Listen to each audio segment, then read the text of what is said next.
அக்ராரத்தில் ஐயர் பொண்ணு, ஐயர் அம்மா, ஐயர் அம்மா எங்கள் ஊரில் பிறந்தவங்க.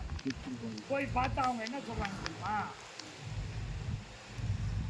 If will rise the price of the sugar cane, sugar price will be increase, then the people will not vote for us.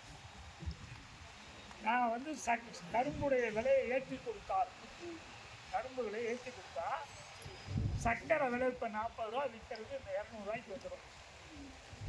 எனக்கு ஜனங்க ஓட்டு போட மாட்டாங்க. அம்மா அம்மா நீங்கள் எங்களுக்கு ஏற்றி கொடுத்துட்டு நீங்கள் சும்மா கொடுமா ஜனங்களுக்கு, அது எப்படி கொடுக்க முடியும்? அதுக்கு காரணம் நம்மளோட ஒற்றுமை இல்லாததான், நம்ம சேராது தான். இங்கே பாருங்க, இங்கே 4 விவசாயி நம்ம உள்ள ஒட்ட பிடிச்ச மாட்டேங்க. நேற்று என்கிட்ட பேசுகிறாரு நம்ம மாநில செயலாளர் இருக்காரு ஏழுமலை வந்தேன். இந்த ராமன் ஒருத்தர் இருக்காரு, வீடு அவரு வரையிட்டு வரல. இப்படி விவசாயிகள் ஒருத்தர் நீ பெரியாளா நான் பெரியாளான்னு பார்க்க சிக்கலே வருது. ஆனால் 200 கொலைகேசி நடத்திட்டு வக்கீல் தொழிலை விட்டுட்டு இந்த விவசாய சங்கத்துக்கு வந்து இப்போ ஜனங்கள்லாம் இப்படி அடிச்சு வீணாக போகிறாங்களே, கேட்க நாதி இல்லையே, கேட்கறதுக்கே நாதி இல்லையே. இப்போ ராமதாஸ் ஐயா இருக்கார்ல, அவரும் நானும் திருச்சியில், அப்போ அன்புமணி இல்லை படிச்சுட்டு இருக்காரு. ராமதாஸ் ஐயாவோட திருச்சியிலுக்கு இருந்து இடஒதுக்கீடு வேணும்னு போராட்டம் நடத்துகிறோம். எந்த வருஷம் தெரியுங்களா? 80ல். இப்போ இல்லை, 45 ஆண்டுகளுக்கு இடஒதுக்கீடு வேணும். ஏன் இடஒதுக்கீடு வேணும்னா, எனக்கு 30 ஏக்கர் இருக்கு, ஒரு பைசா 60,000 தான் வருஷம் வருமானமே கிடைக்குது. ஆனால் ஒன்றுமே இல்லாத என் பொண்டாட்டி படித்தவளுக்கு 1.5 லட்சம் இல்லையா? அது மாதிரி நம்ம வீட்டு பிள்ளைகளும் படித்து 120 பேர் நம்ம வீட்டு பிள்ளைய வேலைக்கு போனால் நம்ம குடும்பம் நல்லா இருக்குமா இருக்காதா? இடஒதுக்கீடு வேணுங்கிறதுக்காக போராட்டம் பண்ணிருந்தாரு. நான் தான் அவங்க கூட சேர்ந்து போராட்டம். இப்போ எல்லாம் ஜாலியாக இப்போ வந்து இடஒதுக்கீடு பற்றி பேசவே மாட்டேன்னு ஜாதி ஜாதி ஜாதின்னு.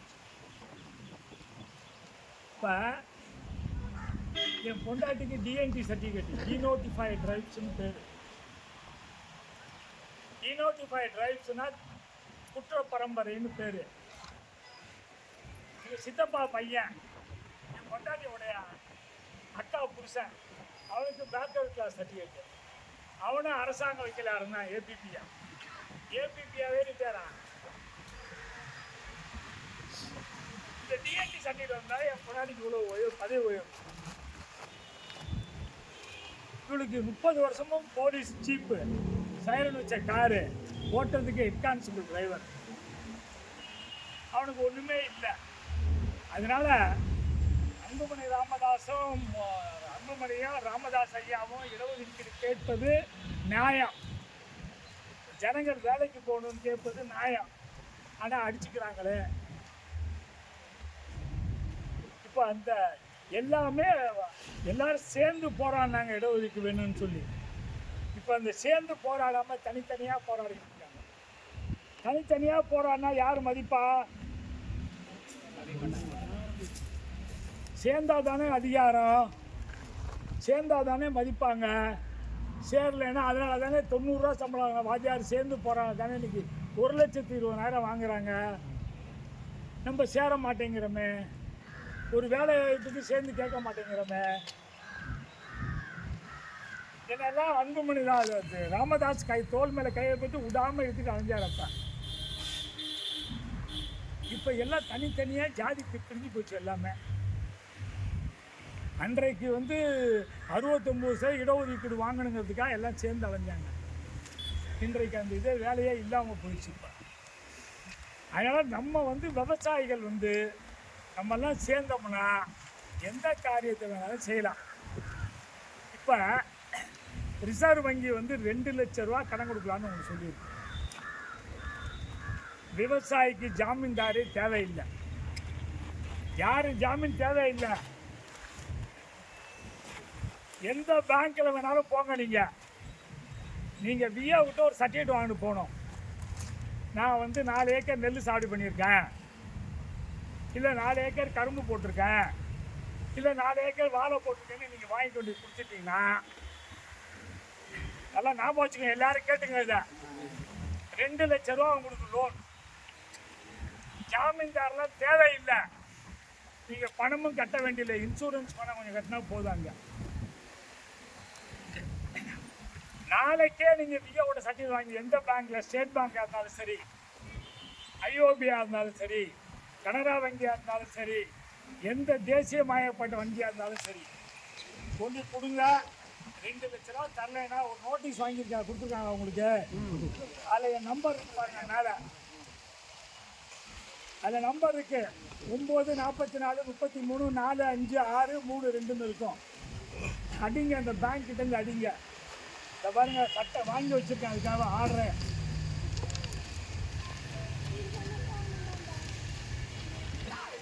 ரிசர்வ் பேங்கினுடைய யாருப்பா இங்கிலீஷ் படிச்சிருக்கா?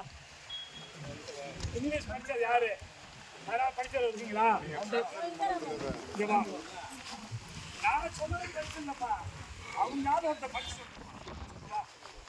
ரிசர்வ் பேங்கினுடைய இவர் யாருப்பா? இது என்னப்பா? இந்தியா பாம்பேலேருந்து அனுப்பிச்சிருக்காரு சர்க்குலர். யாருக்கு அனுப்பிச்சிருக்காரு சொல்லுப்பாங்களா?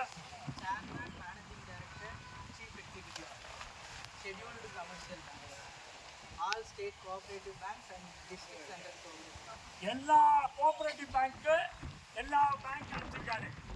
அதில் என்ன சொல்லியிருக்காரு பாரு, என்ன சொல்லியிருக்காரு படிதா, இவர் என்ன பாரு என்ன சொல்லியிருக்காருன்னா, விலைவாசி ஏறிவிட்டது, உர விலை ஏறிடுச்சு, கூலி வந்து 8,000 இருந்த கூலி 8,000 இன்னைக்கு 350 ரூபா பெண்களுக்கு, ஆண்களுக்கு 750 ரூபா கூலி வந்துருச்சு.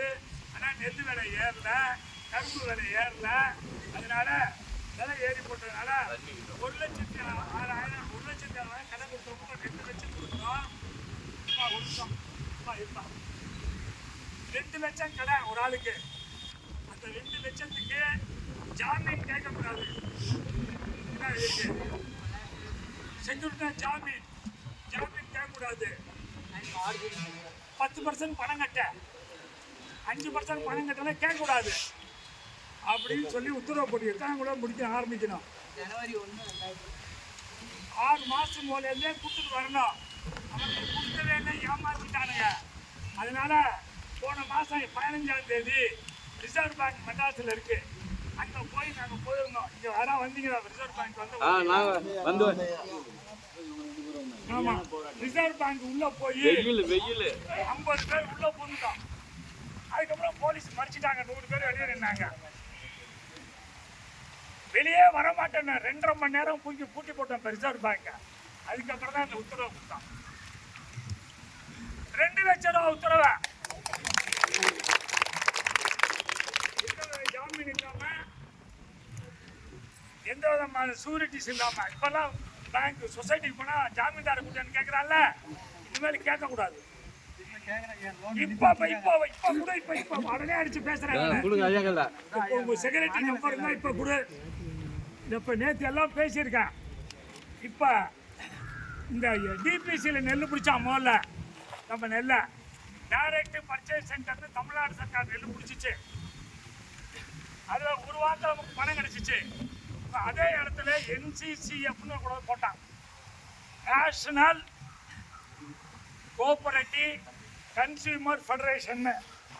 அதை கொண்டாந்து போட்டான். அதை கொண்டாந்து போட்டோன்னு என்னாச்சு, நெல் போட்டு 90 யாராருக்கு பணம் வரல, ஒரு பில்லு வந்துருக்கு. 75 நாள் ஆச்சுங்க ஐயா, போராட்டம் பண்ணி தாங்க ஐயா. கேளுங்க, அதுக்காக 25ஆம் தேதி நான் மெட்ராஸ் போனேன் அந்த ஆஃபீஸுக்கு. நீங்கெல்லாம் வரல, செங்கல்பட்டு காஞ்சிபுரத்துலேருந்து வந்தாங்க ஒரு 100 பேர். போய் அந்த ஆஃபீஸில் கேட்டால் வந்துரு சார் நான் ஏன் வெளியே போடான்னு சொல்லி ஆஃபீஸை கூட்டினோம். கூட்டிகிட்டு எல்ஐசி இருக்குல்ல, இது மவுண்ட் ரோடு, அந்த எல்ஐசிக்கு முன்னாடி இப்போ கொஞ்சம் முன்னாடி வந்து மவுண்ட் ரோட்டை மறித்து படுத்தோம். 2 மணி நேரம் ரோடு அப்படியே ஸ்தம்பிச்சு போச்சு. வண்டியெல்லாம் ஓடல. ஒரு 5 கிலோமீட்டர் 6 கிலோமீட்டருக்கு அப்படியே ஸ்தம்பிச்சு போய் நின்று போச்சு. உடனே என்னை கூட்டிகிட்டு போனாங்க. ஜாயின்ட் கமிஷனர்னா அவர் வந்து ஐஜியா போலீஸ், அவர் டிஐஜி கலை எஸ்பி எல்லாம் வந்து எங்களை கூட்டிகிட்டு போய் பேச்சுவார்த்தை நடத்துனாங்க. யாருக்கிட்ட? கோஆப்ரேட்டிவ் ரெஜிஸ்ட்ரார்கிட்ட. உடனே அங்கேயே ஃபோன் கொடுத்தாங்க. நம்ம மந்திரி சக்கரபாணி இருக்கார்ல, உணவுத்துறை மந்திரி, அவர்கிட்ட அவர் டெல்லியில் இருந்தார். அப்போ ஃபோன் அடித்து பேசுகிறேன், ஐயா எங்களுக்கு பணம் தரணும், ஏன் கொடுக்கல சொல்லு அப்படின்னு. ஏன் பொறுப்பு இல்லைங்க. சரி, அப்போ ஏன் டிபிசியில் விட்டு போட சொன்னீங்க? அது வந்து மத்திய சர்க்கார் பிரச்சனை. சரி, இப்போ கொடுங்க, இந்தா எங்கள் எம்டி கிட்ட பேசுங்கண்ணே. அவன் தான் தமிழ்நாடு சிவில் சப்ளை கார்பரேஷனுடைய எம்டி, ஐஏஎஸ் முருகராஜ். அவர் ஒரே வாரத்தில் ஏற்பாடு பண்ணுறேன் சார் அப்படின்னாரு. என்ன சார் 90 நாளாக கொடுக்கல, ஒரு வாரத்தில் என்ன? 500 கோடி பாக்கி மொத்தம் விவசாயிட்ட வேணா 500 கோடி. 500 கோடியில் அடுத்த நாளே 200 கோடியை போட்டு விட்டாங்க. இன்னும் 300 கோடி இருக்கு. இன்னும் இருக்கு. கையை கட்டி என்ன பிரயோஜனம்? இந்த 300 கோடி 5ஆம் தேதிக்குள்ள போடலன்னா ரோடு மறியல் பண்ணுவேன்னு சொல்லிட்டு அவர்கிட்ட. அதுக்கப்புறம் எல்லா அதிகாரியும் பார்த்தோம். கோஆப்ரேட்டிவ் ரெஜிஸ்ட்ரார், செக்ரட்டரி, நான் இந்த லோனு கடன் 2 லட்சம் ஜாமீன்தார் இல்லாமல்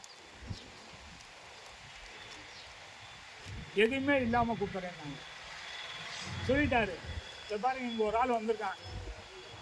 நேற்று போய் விபராஜ இப்படி வாயா, இந்த ஆள் போனால் 100 ரூபா கூட லோன் தர மாட்டான். எங்கேயுமே தரமாட்டான். இங்க வாயா, சத்தமா சொல்லியா? எவ்வளோ என்ன எத்தனை ஏக்கர் கொடுத்தா?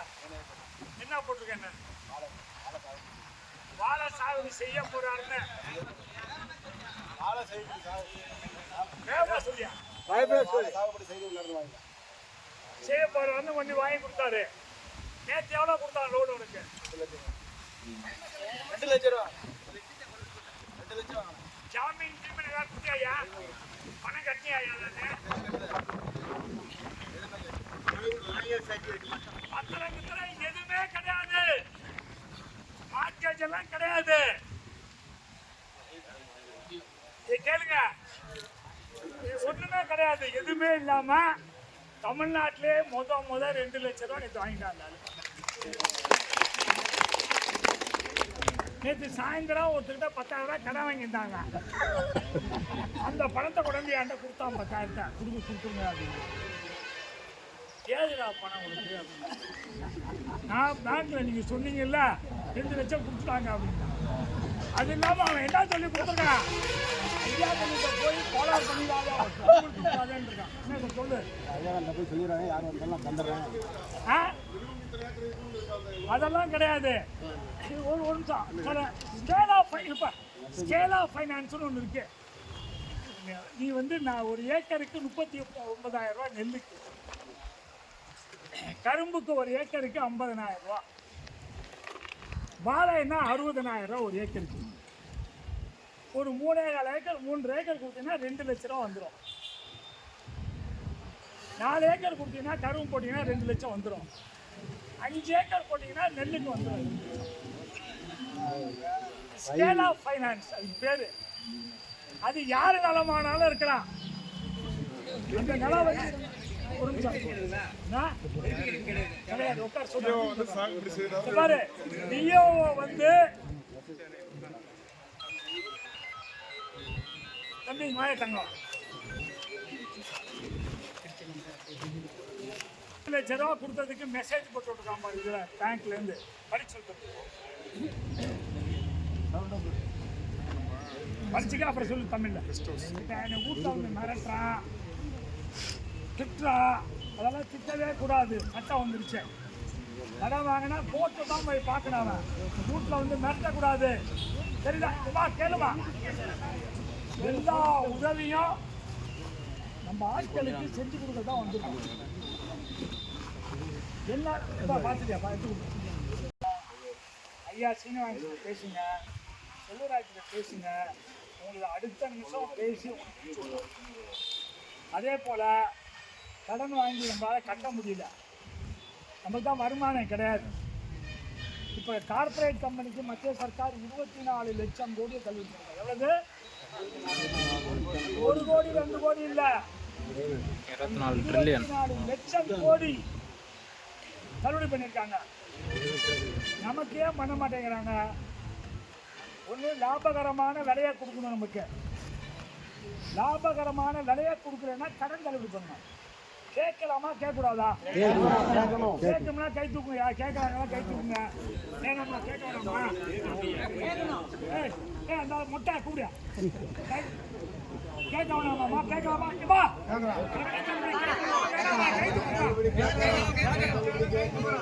பின்னாடி எல்லாம் வேணாம் தெரியுங்களா பாப்பா வேணாமா பாப்பா உட்காந்துருக்க கை தூக்காமா சரி ஸோ தெரியுதா நமக்கு கடனை தள்ளுபடி பண்ணணும் இதான் லாபகரமான விலை தர மாட்டேங்கிற நெல்லுக்கு கிலோவுக்கு 54 ரூபா தரேன்ட்டு 24 ரூபா தரேன் கொடுக்குற விலை தள்ளுபடி பண்ணும் கரும்புக்கு 8100 ரூபா தரேன்ட்டு 3150 ரூபா செப்டம்பர்லேருந்து 3500 தரேங்கிறேன் இல்லாட்டி என் கடன்லாம் தள்ளுபடி பண்ணும் கேட்கலாமா கேட்கக்கூடாதா எல்லாரும் சேர்ந்து போறான்னா கண்டிப்பா கிடைக்கும் அதே போல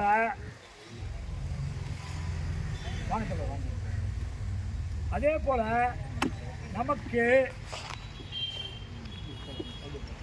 இப்போ ஒரு சட்டம் வந்துருச்சு கடன் கொடுத்துருந்தா கூட கடனை வந்து கோர்ட்டு மூலியமா தான் வசூல் பண்ணும் வீட்டில் போய் மிரட்டக்கூடாது கடன் வாங்கினா ஏன் கடன் கொடுக்காம இருக்க சேலை கட்டிக்க தெரியுதா எடுத்தியா வாப்பா வேஷ்டி கட்டிக்க தெரியுதா அப்படின்னு யாராவது வந்து கேட்டானா அவனை கைது பண்ணி உள்ள போட சொல்லிட்டாங்க சட்டம் அதான் தெரியுதா புரியுதா இல்லையா கடன் வாங்கியிருந்தா கூட அந்த கடனை வேணும்னா கோர்ட்டுக்கு தான் போகணும் வீட்டில் வந்து மிரட்டக்கூடாது மிரட்டா கம்ப்ளைண்ட் கொடுத்தா அவன் மேலே அரெஸ்ட் பண்ணி உள்ள பிடிச்சி போடலாம் அப்படி இருக்கு உங்களுக்கு பிரச்சனைனா என் நம்பர் வச்சுக்கோங்க அதை ஃபோன் அடிங்க உங்களுக்கு எல்லாம் உதவி பண்ணி தரா படிச்சு சொல்லுவாங்க 2 லட்ச ரூபா எஸ்பிஐ பேங்க்லேருந்து லிபரண்ட் அப்படின்றாங்க அக்கௌண்ட்டுக்கு போட்டுருக்காங்க புரிஞ்சுக்கிட்டீங்களா நான் சொன்னதை ஏற்றுக்க வேணாம் ரிசர்வ் பேங்க்கில் ஸ்டேட் பேங்க் ஆஃப் இந்தியா திருச்சியில் அந்த ஆளுக்கு நேற்று 2 லட்ச ரூபா கடன் கொடுத்துட்டான் ஒன்றுமே கொடுக்கல வெறும் விஓஓ சர்டிஃபிகேட் தான் சிட்டா அடங்குது தான் நிலம் இவர் பேரில் கிடையாது யார் பேரில் நிலம் இருக்கு சொல்லியா மாமா அத்தான் சொந்தக்காரங்களுக்கு இவர் உழுவுறாரு சாகுபடி தான் பண்றாரு அதுக்கு நமக்கு தெம்பு வேணும் நாங்கள் என்ன பண்ணோம் தெரியுமா கொடுக்கலன்னு சொல்லி போன மாதம் 29ஆம் தேதி ரீஜனல் ஆஃபீஸ் ஸ்டேட் பேங்க் இருக்கு திருச்சியில் 8 மாவட்டத்துக்கு அந்த ரீஜனல் ஆஃபீஸை போய் பூட்டணும் உடனே அந்த ஆஃபீஸர்லாம் வந்து உங்களுக்கு உடனே லோன் கொடுத்துறீங்கயா விடுங்கயான்ட்டாங்க அதுக்கப்புறம் இப்போ வந்து இந்த 100 நாள் வேலைக்கு போகிறாங்கல்ல அவங்க பணம் இந்த ஓல்டேஜ் பென்ஷன் 1000 ரூபா வாங்குறாங்களா அவங்க பணம் அது இல்லாமல் இந்த பென்ஷன் வாங்குற பணம் கடன் வாங்கி பையனுக்கு படிக்க வச்சு கல்வி கடன் பேங்கில் வாங்கி இந்த கடனுக்காக அந்த பணத்தை பிடிக்கக்கூடாதுன்னு நாங்கள் உத்தரவு வாங்கியிருக்கோம் பிடிச்சாங்கன்னு சொல்லி இந்த நாள் 25 இந்த மாதம் 25ஆம் தேதி ரீஜனல் ஆஃபீஸ் ஐஓபி இருக்குது திருச்சியில் லீட் பேங்க் மேனேஜருடைய ஆஃபீஸ் அதை போய் சுத்தமாக பூட்டி அடிச்சிட்டோம் 200 விவசாயி போய் போட்டா என்ன பண்ணுவாங்க? கெஞ்சி யாருக்கு பிடிச்ச படத்தெல்லாம் அன்னைக்கே கொடுத்தாங்க. அதுக்கு நமக்கு தெம்பு வேணும், அதுக்கு விவசாயிகள் சேரணும். நான் இந்த மாதிரி நான் வந்து இங்கே உட்காந்து ஓடிட்டு வர்றாரு வெளியே, எங்கேயோ போயிட்டு அப்படியா என்ன ஆகும்? வந்தா கடைசி வரலையும் இருக்கணும் கூட்டத்தில். நம்ம என்ன பேச போறோம்னு தெரியணும். சரியா போறாருதான் ஓடி போறாரு, இப்படியே போன் பேசிட்டே உட்காந்துருக்காரு. எப்படி நம்ம கதை ஆவறது தெரியுதா? நமக்கு கூட்டில் வந்து யாரும் மிரட்டக்கூடாது. உனக்கு நான் கட்ட முடியலன்னா கோர்ட்டுக்கு போ. இங்க போனா அது அதே போல ரிசர்வ் பேங்க் உத்தரவுப்படி எந்த வங்கியா இருந்தாலும் சரி, விவசாயிகளுக்கு 2 லட்ச ரூபா வரலையா ஜாமீன்தார் இல்லாம மார்ஜினல் மணி இல்லாம கடன் கொடுக்கணும். புரியுதா? கடன் வாங்கினதை பாத்தீங்களாப்பா? இப்ப அவரு சொல்றதை அவன் தான் முடிவு பண்ணணும். அவன் யார் கண்ட்ரோல்ல இருக்கான்? பினான்ஸ் மினிஸ்டர், பிரைம் மினிஸ்டர் கண்ட்ரோல்ல தான் இருக்கு. அவன் தான் கரும்புக்கு இவங்கெல்லாம் பண்ணாங்கன்னா அது ஹைகோர்ட்ல போட்டு ஸ்டே ஆகாது. அதுதான் சட்டத்தில் இருக்கு. அதே போல இந்த பாலாறு, காவிரி ஆறு, காவிரியில் நான்லாம் 11 மாதம் எனக்கு தண்ணி வந்துச்சு. முசுரில் துருவை சம்பா போட 3 போகம் பண்ணுவேன். வாழை கரும்பெல்லாம் போட்டேன். இப்போ 4 மாதம் தான் தண்ணி வருது. சாவடியே பண்ண முடியல. பாலாறுல மூலம் தரையா தந்து இப்போ வருதா? ஏன் அங்கே அவன் தடுப்பணை கட்டிட்டான். இப்போ இதெல்லாம் வந்து காவிரி தமிழ்நாட்டுக்கும் கர்நாடகா தகராறு 177 டிஎம்சி தான் தகராறு. கோதாவரின்னு ஒரு நதி இருக்கு.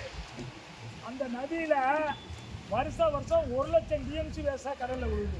ஏமா 177 ரூபாய்க்கு அடிச்சுக்கிறோம். 1 லட்சம் ரூபாய் கொண்டு கடல்ல கொட்டான். அந்த தண்ணியை திருப்பி விட்டா பாலாறு போலிட்டு போயிடும். இந்த பக்கம் இருக்க எல்லா வைகை வரலையும் மதுரை வரலையும் கொண்டு போவாங்க தண்ணியை. அதுக்கு நம்ம வெளியே வந்து போராடணும், கேட்கணுமா இல்லையா?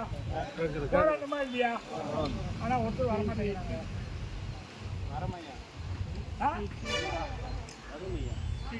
அதான் கஷ்டம். நம்ம வீட்டுக்காரமா விடாது. புளிக்க போறேன், எங்கடா போறேன்? அதான் நடக்குது. 100க்கு 90 ரூட்ல அப்படி நடக்குது. ஆனால் ஒரு சில வீட்டில் பொண்டாட்டியே புதுசாக கூட்டிகிட்டு வருது. அது யார் வீடுனா சீனிவாசன் வீடு. டெல்லியில் போராடுறதுக்கு சீனிவாசன் பொண்டாட்டி முன்னாடி இருந்துச்சு. இல்லை அப்பயே 2017 நான் சொல்கிறது. அப்படி ஒரு சில பெண்கள் ஊக்கமாக இருக்காங்க. 100க்கு 90% பெண்கள் புருஷன் விட மாட்டேங்க. இப்போ எங்கள் வீட்டில் என்ன விட்டாலா விட மாட்டேன்னா பரவாயில்ல. அதனால் உங்களுக்கு அந்த உதவியும் என்ன உதவி வேணாலும் சொல்லுங்கள், எல்லாம் கேட்டு செஞ்சு கொடுத்தோம். ஆனால் நீங்கள்லாம் சேரணும்.